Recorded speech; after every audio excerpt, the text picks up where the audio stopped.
Dan pada tahun 1788 kemudian beliau wafat. Nah, dan setelah 6 hari beliau wafat, terus digantikan sama putranya Pakubono yang keempat yang bernama asli Raden Masubadyo. Raden Masubadyo. Raden Masubadyo. Dan Raden Masubadyo ini diangkat sebagai raja atau sunan waktu itu baru berumur 20 tahun. Berarti jadi masih muda. Dereng nikah. Dereng. Masih muda, dan beliau juga punya gelar Sunan Bagus karena dengan berwajah tampan. Nah, berwajah tampan. Terus pun Islam ini. Islam. Dan Sultan atau Sunan Pakubono yang keempat ini justru sangat taat dengan agama Islamnya, taat beribadah dengan taat dan segalanya itu. Ya, karena Pakubono IV ini juga beliau juga seorang guru juga, gurunya dari seorang yang dari Surakarta yang namanya Ronggo Warsito. Pujangga Jawa itu. Nah, itu dia juga sempat berguru spiritual kepada Ki Ronggo Warsito. Ki Ronggo Warsitonya yang berguru ke Pakubono keempat. Nah, terus Ki Ronggo Warsito itu malah muridnya ngoten. Muridnya. Bahkan sebelum beliau ke pondok pesantren di Ponorogo. Nah, terus memang Ki Ronggo Warsito itu Islam. Islam. Jadi yang sempat mondok pesantren di Gontor Ponorogo.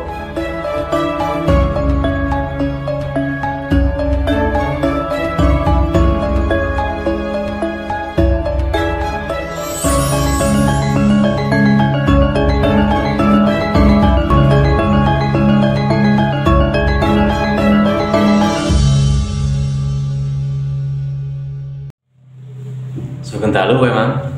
Sugeng dalu, selamat malam. Matur nuwun. Panggih malih kali Sekar Media nggih. Niki kelanjutanipun Pakubono ketiga niki napa memang? Sebelumnya bismillahirrahmanirrahim. Assalamualaikum warahmatullahi wabarakatuh. Waalaikumsalam warahmatullahi wabarakatuh. Saya ucapkan selamat malam, selamat siang, selamat pagi, dan selamat sore kepada pemirsa dimanapun Anda berada. Dan jangan lupa like dan subscribe untuk Sekar Media. Matur nuwun memang. Pada tahun 1788 kemudian beliau wafat. Nah, dan setelah 6 hari beliau wafat, terus digantikan sama putranya Pakubono yang keempat yang bernama asli Raden Masubadyo. Raden Masubadyo. Dan Raden Masubadyo ini diangkat sebagai raja atau sunan waktu itu baru berumur 20 tahun. Berarti jadi masih muda. Dereng nikah. Masih muda, dan beliau juga punya gelar Sunan Bagus karena dengan berwajah tampan. Nah, berwajah tampan. Terus pun Islam ini. Islam. Dan Sultan atau Sunan Pakubono yang keempat ini justru sangat taat dengan agama Islamnya, taat beribadah dengan taat dan segalanya itu. Ya, karena Pakubono IV ini juga beliau juga seorang guru juga, gurunya dari seorang yang dari Surakarta yang namanya Ronggo Warsito. Pujangga Jawa itu. Nah, itu dia juga sempat berguru spiritual kepada Ki Ronggo Warsito. Ki Ronggo Warsitonya yang berguru ke Pakubono keempat. Nah, terus Ki Ronggo Warsito itu malah muridnya ngoten. Muridnya. Bahkan sebelum beliau ke pondok pesantren di Ponorogo. Nah, terus memang Ki Ronggo Warsito itu Islam. Islam. Nggih. Jadi yang sempat mondok pesantren di Gontor Ponorogo. Dan Sultan atau Sunan Pakubuwono yang 4 ini justru sangat taat dengan agama Islamnya, taat beribadah dengan taat dan segalanya itu. Ya. Karena Pakubuwono 4 ini juga beliau juga seorang guru juga. Gurunya dari seorang itu yang dari Surakarta yang namanya Ronggo Warsito. Pujangga Jawa. Pujangga Jawa itu. Nah, itu dia juga sempat berguru spiritual kepada Ki Ronggo Warsito. Ki Ronggo Warsitonya yang berguru ke Pakubuwono keempat. Nah, terus Ki Ronggo Warsito itu malah muridnya ngoten. Muridnya. Bahkan sebelum beliau ke pondok pesantren di Ponorogo. Terus memang benar Ki Ronggo Warsito itu nggih Islam ya? Islam. Jadi yang sempat mondok pesantren di Gontor Ponorogo.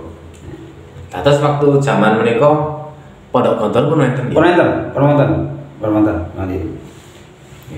Nah, setelah diangkat jadi raja, beliau justru tidak seperti ayahnya. Ayahnya yang lebih memihak ke VOC, dan malah beliau yang lebih memusuhi VOC waktu itu. Nah, beliau justru tidak, kepemimpinannya sangat cakap nggak seperti ayahnya. Beliau sangat tegas, dan pemberani. Walaupun masih muda, sangat pemberani. Ya. Tapi yaitu lagi-lagi juga tetap menginginkan, punya ambisi, ingin mengembalikan kekuasaan Mataram tadi. Nah, maunya. Cita-citanya itu mau menyatukan lagi Mataram ke Surakarta, khususnya Yogyakarta. Nah, Yogyakarta Adiningrat ini mau diruntuhkan supaya jadi satu aja. Jadi satu. Tapi tetap juga minta gimana ya? Minta bantuan ini cuma siasat. Siasat. Dengan mengirim surat kepada siapa itu? Hamengkubuwono untuk menyerang VOC. Nah, untuk menyerang VOC. Tapi sebelum itu sudah ketahuan duluan sama VOC. Rencananya pun semerap ngoten iki. Rencana itu sebetulnya rencana hasut Mas ya, untuk menghasut ya. Menghasut. Cuma menghasut supaya Jogja ini hancur. Niku politik ya. Politiknya Pakubuwono 4. Nah, jadi dihasut terus Hamengkubuwono ini. Dihasut terus supaya menyerang VOC. Nah, otomatis kan kalah nanti ini. Udah diperhitungkan Mas. Jelas kalah. Kalau musuh dengan VOC akan hancur. Nah, kalau hancur berarti Mataram utuh lagi. Ini politik ya. Politiknya begitu. Akhirnya kabar itu didahului oleh VOC. Diserbu duluan sama VOC. Terus yang diserbu malah Hamengkubuwono. Akhirnya diserbu duluan, akhirnya dapat diduduki Yogyakarta. Malah VOC. Nah, diduduki. VOC dapat menduduki Yogyakarta. Nah, kemudian ini terus ada peperangan itu terjadi terus, sehingga sampai ke ada terjadinya Pakepung ini. Surakarta ini dikepung beberapa kelompok Mas. Dikepung dari kelompoknya Sultan Hamengkubuwono, dikepung VOC, dan dikepung oleh Mangkunegoro waktu itu. Ya, jadi dari Mangkunegaran udah ada pasukan. Kemudian ada pasukan. Akhirnya dikepung, diserbu. akhirnya mengalah juga. Anu ini mengalah juga, akhirnya mengaku kalah. Pakubono Nggak punya kekuatan. Pakubono IV ini akhirnya mengalah. Beliau ini mengangkat para ulama-ulama yang untuk menjadi penasihat pujangga. Jadi ulama-ulama dan kiai yang diangkat. Jadi yang untuk aliran ulama-ulama atau yang aliran kejawen itu disisihkan. Kali Pakubono IV itu. Betul.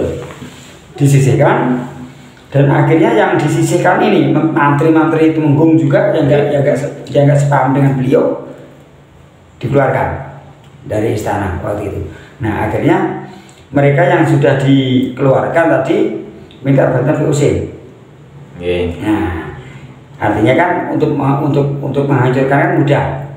Untuk mereka mudah, karena orang dalam sendiri. Nah, orang dalam sendiri. Sumerep kelemahan nih. Nah, sumerep. Nah, dan akhirnya ada kejadian Pakepung itu, akhirnya menyerah kalah. Menyerah. Tapi nggak diturunkan, jabatannya nggak diturunkan. Tetap. Tapi ulama-ulama tadi disuruh membuang. Dan disuruh membuang. Akhirnya dibuang. Terus Pakubono IV dibuang. Ulama-ulamanya, pujangga-pujangganya tadi dibuang. Yang dibuang itu. Dan ini pun akhirnya saling setelah itu kan ada lagi pergolakan antara Pakubono dan Sultan Hamengkubuwono. Buatan rukun lah kamu. Tetap ada terjadi crash, tetap ada. Karena sini mungkin tasik derek. Tapi yang di Jogja ini yang muda. Ini muda. Terus dengan VOC ini dirukunkan, Mas. Pihak dari Mangkunegoro, Pakubono sendiri, terus Hamengkubuwono dikumpulkan. Nah, disuruh membuat perjanjian surat waktu itu. Nah, supaya mereka ini sebetulnya setara, tidak ada yang lebih tinggi, tidak ada yang lebih rendah, sejajar, semuanya merata. Jadi nggak boleh saling menundukkan. Nah, disetujui oleh kesemuanya ini, disetujui, baik Mangkunegoro, Hamengkubuwono dengan Pakubono ini disetujui. Tapi yang sering kan justru Pakubono IV ini yang tetap punya ambisi untuk menjadikan satu lagi Mataram. Itu. Karena Pakubono ini memang dari Surakarta. Dari Surakarta ini memang dulu luas. Ya, dulu mulai dari Salatiga, mulai dari daerah Solo itu sudah menjadi kekuasaan Surakarta. Nah, atas waktu niku anu Bang. Pemerintah 3 nggih. Kerajaan 4. Pakubono, Hamengkubuwono, Mangkunegara dan Paku Alaman. Nah, ini Paku Alaman ada, Mas. Terus kalau wilayah atas Jawa Timur niku tumut pundi? Kalau wilayah Jawa Timur ini kan masih ada kayak Karesidenan. Nggih, mboten mesti tumut Paku Alaman napa Mangkubuwono. Kalau Jawa Timur ini dulu masih ikutnya sudah pecah, Mas, sudah pecah zaman itu. Sudah pecah. Tuh, atas mboten tumut Mataram mboten nggih. Pecah. Jadi kekuasaannya Surakarta ini hanya di bagian di daerah Surakarta itu saja. Atas boten kerajaan besar boten nggih. Atas Mataram Boten, cuma wilayahnya ada sekitar 3-4 kabupaten. Langit tambah Ciu nggih. Ciu. Nah, makanya dari setelah dicabutnya keistimewaan atau daerah istimewanya Surakarta ini tadi, semua aset-asetnya Surakarta ditarik, Mas. Ditarik sama pemerintah RI. Nah, mulai pabrik gula Punya Mas, Surakarta punya bukit gula. Terus kebun tembakau, perkebunan teh banyak Mas. Ini sudah ditarik, tahu nggak tahu apa yang terjadi waktu itu. Nah, terus dia miliki RI yang lagi. Hak miliknya RI ditarik semua setelah daerah istimewanya ini dicabut. Nah, itu. Sebetulnya kalau di kita cerna lagi, pengorbanan dari Pakubuwono 12 itu waktu itu juga sangat luar biasa. Sangat luar biasa beliau. Beliau ini paling lama menjadi raja di waktu itu. Nah, dan untuk selanjutnya di Pakubuwono 4 ini akhirnya memerintah sampai tahun 1820. Nah, 1820. Dan digantikan oleh saudaranya lagi. Saudaranya yaitu yang jadi Pakubuwono 5. Nah, dan Pakubuwono 5 ini memerintah cuma 3 tahun. Ini ku sanes juga nih Pakubuwono sekawan nih. Sanes. Ini masih saudara. Paman. Pamannya. Nah, pamannya. Nanti kalau sedereknya nanti ke Pakubuwono 7 dan 8. Ini saudaranya yang saudaranya Pakubuwono 4. Nah.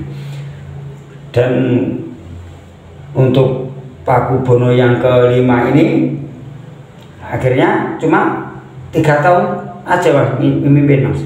Tapi beliau kaya Mas. Dia kaya. Yang bernama Raden Mas Sugandi. Beliau bernama Raden Mas Sugandi. Ini sangat kaya. Tapi pemimpinannya juga mungkin kurang cakap juga. Akhirnya diturunkan juga cuma 3 tahun. Nah, 3 tahun nggak bisa lama juga. Akhirnya digantikan oleh saudaranya lagi yang ke-6. Yang ke-6. Pakubuwono yang ke-6 yang bernama yaitu Raden Mas Supardan. Nah, Raden Mas Supardan. Dan Raden Mas Supardan ini juga untuk berjuang kemerdekaan Mas. Bersama-sama dengan Pangeran Diponegoro. Dengan bersama-sama dengan Pangeran Diponegoro. Beliau memimpin cuma sekitar 7 tahun. Dari tahun 1823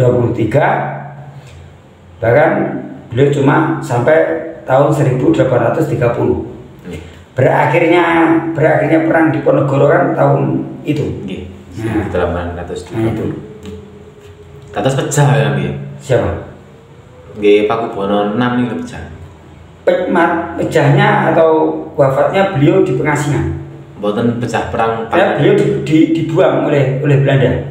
Ditangkap dibuang. Ditangkap Belanda. Belanda waktu setelah selesainya perang Diponegoro, perang Jawa waktu itu, beliau dibuang ke Ambon.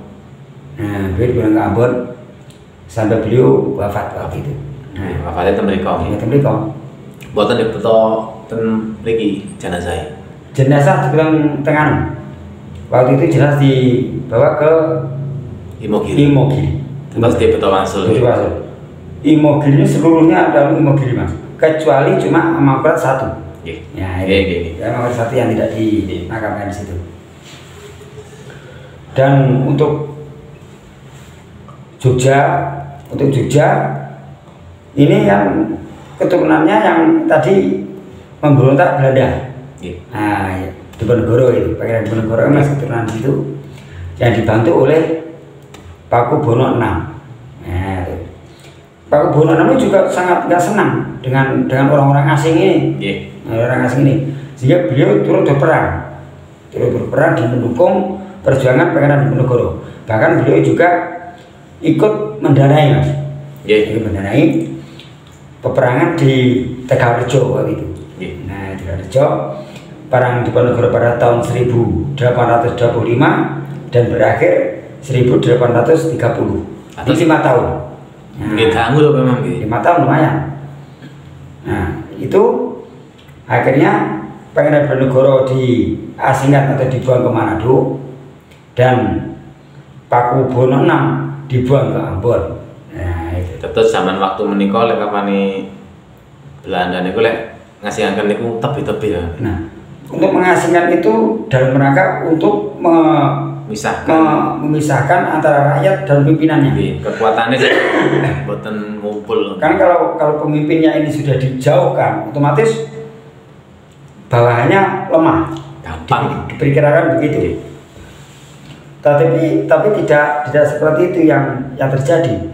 Malah justru yang pasukan-pasukannya di Ponorogo tanpa beliau, dengan dipimpin juga oleh kayak Ali Basah, Prawiro Dirjo, juga tetap melakukan perlawanan, walaupun dengan gerilya seperti itu. Terus zaman waktu Pangeran Diponegoro pun ada gerilya. Sampun gerilya, dia juga cuma waktu di zaman Panglima Sudirman. Jadi di zaman perang zaman dulu sudah ada perang gerilya. Ada bahkan yang seperti menyamar jadi pepohonan, menyamar jadi tanam-tanaman, itu udah ada sejak dulu. Nah, dan untuk Pakubono selanjutnya nanti kita bahas yang akan datang, mungkin insya Allah, dan mungkin ya saya doakan juga kepada Kanjeng Raden Wandansari yang berjuang terus. Beliau sangat berjuang untuk mengembalikan haknya Keraton Surakarta, supaya Keraton Surakarta ini menjadi daerah istimewa seperti Jogja. Juga kita doakan sama-sama, mudah-mudahan bisa Gusti Raden Wandansari atau Gusti Mung ini berhasil. Nah itu. Nah, dan juga kepada keluarga beliau juga mudah-mudahan tetap diberi ketabahan dan kesehatan. Amin. Nah, itu. Dan jangan lupa kepada adik-adik, anak-anak semua yang masih di bangku sekolahan, dan nanti belajar terus, kita baca buku, kita buka lagi.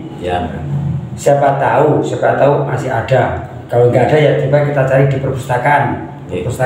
Mungkin ada perjuangan nenek moyang kita dulu yang mungkin masih di perpustakaan masih ada, kita baca kembali kalau ada. Nah, dan kalau ada kalau nggak ada ya gimana caranya kita belajar sama-sama. Saya sendiri pun juga maksudnya tidak tahu, cuma ingin belajar sama-sama. Nah, kalau ada kesalahan atau ada kekurangan, saya minta maaf sebesar-besarnya. Wallahu muwaffiq ila aqwamit thoriq. Wassalamualaikum warahmatullahi wabarakatuh.